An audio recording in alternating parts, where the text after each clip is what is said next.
Welcome everybody to the daily Lashon Harah class.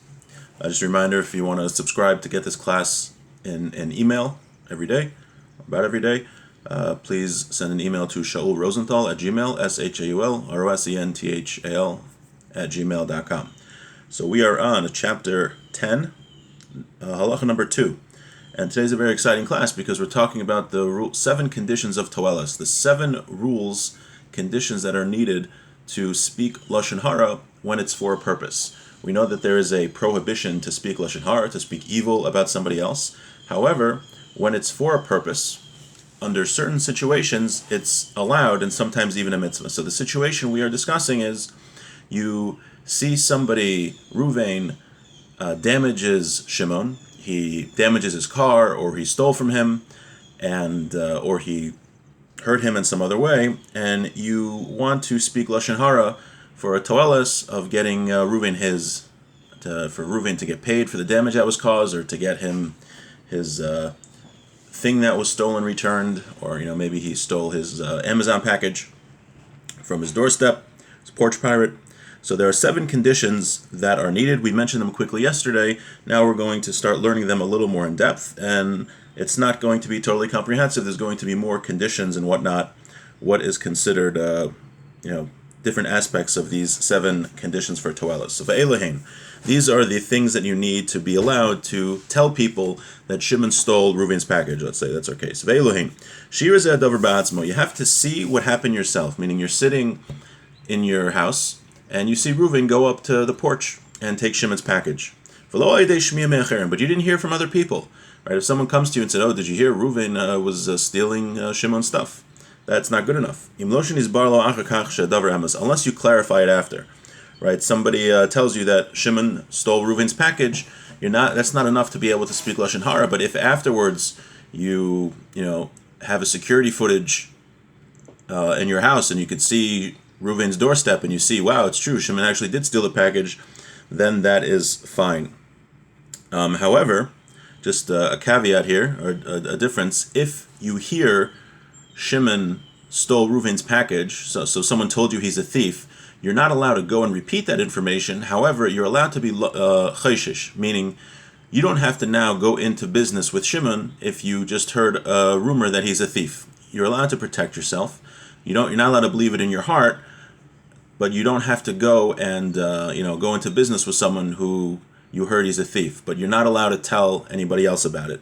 We learned that the Chavetz Chaim seems to have a tzarich iyon on that, meaning if I hear that somebody's a thief, and I didn't see it myself, but I know somebody who wants to go into business with this person who has been accused of being a thief, the Chavetz Chaim seems to have a tzarich iyon. He's not sure if you're allowed to go tell that other person. So what you should do, the best thing to do, is to clarify, right? If you hear this rumor, you have to clarify yourself and do your own investigations to see if it's true. And once you clarify that it's true, then you could tell somebody else. We did see other cases it wasn't so clear, that it sounds like telling your wife might be different, even if it's not clarified. I think these are matters which need some further research to totally clarify. But just in general, this is the way I would act based on what we've seen so far, is that if you didn't see it yourself and you just heard from somebody else, so before you tell someone else, you have to clarify that it's true, like the Chavetz Chaim is saying here. But for yourself, you don't have to go into business with somebody who's a thief. But again, now we're talking about the permissibility of repeating this information. So only if someone tells you Shimon is a thief, only if you see it yourself that Shimon is a thief, are you allowed to repeat it. That's one condition. Condition number 2.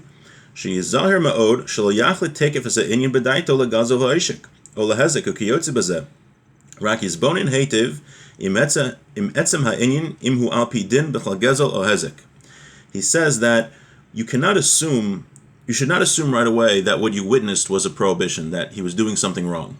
Right? The case mentioned many times, you see someone taking money out of the tzedakah box, so don't assume right away he was stealing. Perhaps he had given money earlier in the day and now he's just taking change.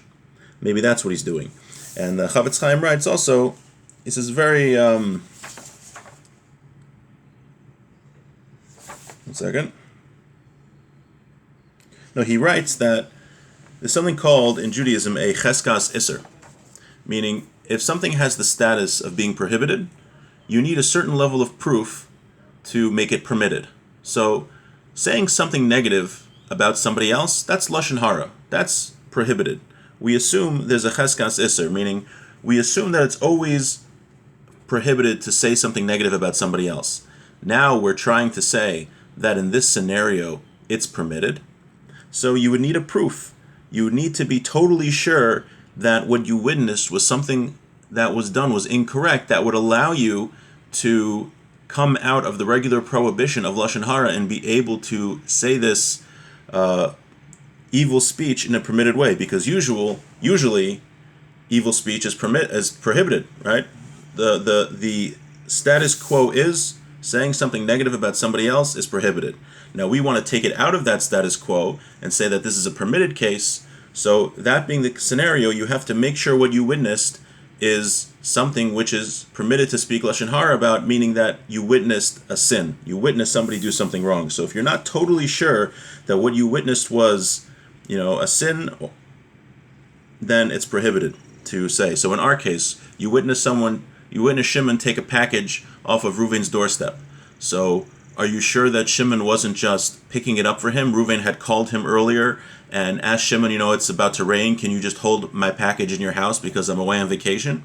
So if there's other possibilities and you're not 100% sure, if you're not totally sure, I shouldn't say 100%, I don't know. If you're not totally sure that a prohibition was committed, then you are not allowed to repeat that information. So that's 2. Number 3, the third condition, sheochiach es achote mitchila ubelashon racha. If you have to first give rebuke to the sinner. So let's say we've done the first 2 steps. I saw Shimon take a package. I'm totally sure that he stole it. He wasn't just guarding it for Reuven. So what do I do next? So now I have to go to Shimon and I have to rebuke him. Say, Shimon, I saw you took the package and I think you should return it. That wasn't an appropriate thing to do. And you have to do it with a soft voice, a calming tone. You can't yell at him. Maybe by you speaking to him, maybe just no one ever called him out before. He thinks he can get away with it. And by you speaking to him, he's going to correct his ways. He'll return the package and he'll stop stealing. Now, if he doesn't listen to you, he says, I don't care. Well, who are you? Mind your own business. So if that happens, then you can tell anyone you want, right? If you rebuke him and he still says, yeah, I stole a package, I don't care, I'll do whatever I want, then you're allowed to spread the evil information about him that he is a thief. Now, what if we know that he's a person that is not going to listen, right? There's certain people that it's not even worth trying because if you try to rebuke them, they're not going to listen to anything you say. So the Chafetz Chaim says we're going to discuss that later in halacha number 7. Okay. Condition number 4.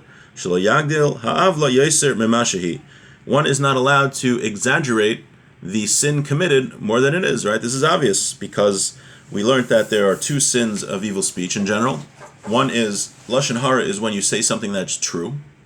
Motzi Shemra is when you say something that's false. So let's say this guy stole a package that was worth $10, and you start saying that, yeah, he steals packages all the time, he steals jewelry and XYZ, and you make it sound much worse than it is.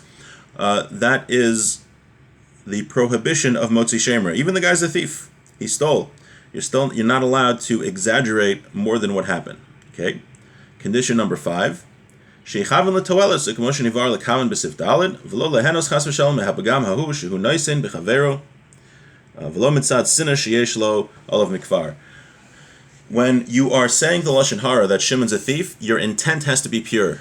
You have to have in mind that you're sharing this information because you want to help the one who was stolen from, not because you're enjoying speaking Lashon Hara. If you get a geshmak out of sharing this evil information, if it's enjoyable to you, let's say you hated Shimon for a long time, and now you saw that, look, Shimon, that guy I hate, he turns out he's a thief, and you just love telling everyone that he's a thief, totally prohibited to say, not allowed to say. So, what do? Let's say you hate the guy, and you get a geschmack from sharing the information, but you want to help out Reuven, who was stolen from an object, so what do? So what you have to do is you have to work on your midos, character traits, to get to the point where you don't enjoy spreading the Lashon Hara. One is required to get to that point where he doesn't enjoy spreading the Lashon Hara, and his intent is purely litoelos, is purely for the sake of helping Reuven get his object back. Okay. Condition number 6. Imhu yachol l'savev es hatoelas hazos gufa be'etz acheres shelo yitztarach l'saper es inyan lashon hara alav azay b'chol gavna asu l'saper. If in the situation there's a way to achieve results without spreading this information, negative information about Shimon the thief, then you have to do it. Meaning, I saw Shimon steal, I know he did it, and I want to get Reuven the package back, and I want Shimon to do tshuva. If there's a way for that to happen, I don't know what it would be, but again, every situation is different. If there's a way that you can achieve the results of getting Reuven his package back without spreading the Lashon Hara about Shimon, then you have to do that. Meaning, the Lashon Hara is only a last resort. Zion, number 7, is the final condition. Shelo yisovev ha'idei asipur hezek lahanidon yoser mikfi adin shayotze ilu hu alav be'ofen zeh al davar zeh bebezdin ubir davar zeh ayin lekam behilchos rechilus tes ki sham mekomo. Condition number 7 is that when you speak the Lashon Hara, you speak the evil about Shimon the thief, he is not going to suffer more of a penalty than Bezdin, than a Jewish court would inflict upon him. So, let's say he's a thief. Back in the day, if he was caught, Bezdin would require him to pay double the amount of the item that was stolen to the nigzal, the one who was stolen from. Now, let's say you know that if you spread this Lashon Hara in town, people are going to string him up and shoot him and hang him, because it's like the Wild West, and that's how they do justice over there. Or let's say you live in a society where they cut off your hand if you steal. You would not be allowed to speak the Lashon Hara, meaning even though you saw it yourself, you saw Shimon steal a package, you are sure that he did a sin, you know that he's not going to listen to your rebuke, you didn't exaggerate, your kavanah is totally pure, you want to get Reuven his package back, but you live in a society where if people find out Shimon's a thief, they're going to cut off his hands.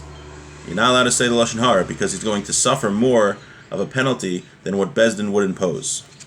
So again, those are the 7 conditions. We're going to in this chapter. We're going to continue to learn more aspects of them. This wasn't totally comprehensive, but we're just stating the 7 conditions. Again, 1, you have to see it yourself. 2, you have to contemplate and know that what you saw is usher, is a prohibition. 3, you have to give him rebuke. 4, you can't exaggerate the sin. 5, you have to have intent that you're for toelis, that you're trying to accomplish something and not to enjoy yourself. 6, you can't accomplish the results in any other way. And 7, more damage can happen to the one you're talking about than would be inflicted upon Bezdin. And that is